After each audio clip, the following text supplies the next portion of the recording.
fainéantise des gens, ça.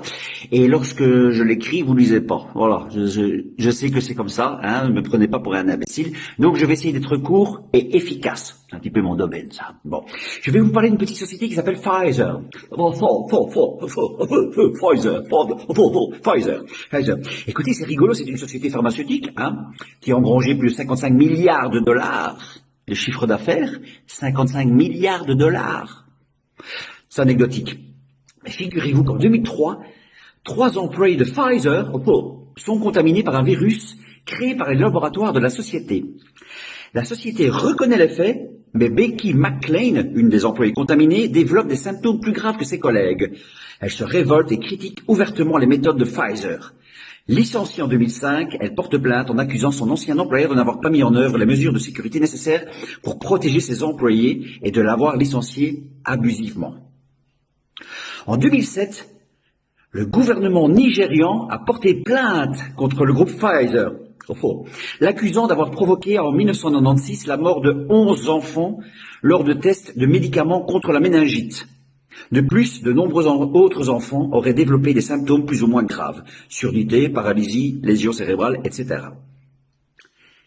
On continue. En 2009, Pfizer accepte de verser une amende record de 2,3 milliards de dollars aux autorités américaines. La société était accusée d'avoir fait la promotion abusive de médicaments interdits par la FDA, notamment le Bextra, le Géodon, le Lyrica et Zivox.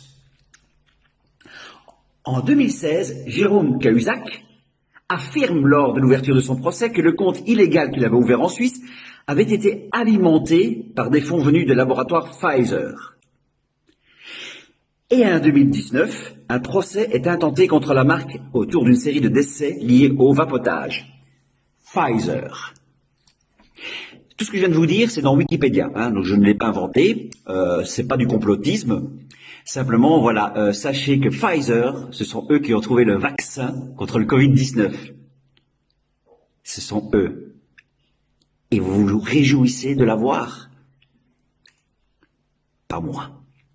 Et je voulais rajouter quelque chose. Sachez que Bill Gates est actionnaire chez Pfizer. Alors ça, je suis pas complotiste du tout, hein. C'est un fait. Voilà. J'espère que ce petit cours de 3 minutes vous aura fait prendre conscience que tout ça est bien manipulé par le gouvernement. Pfizer.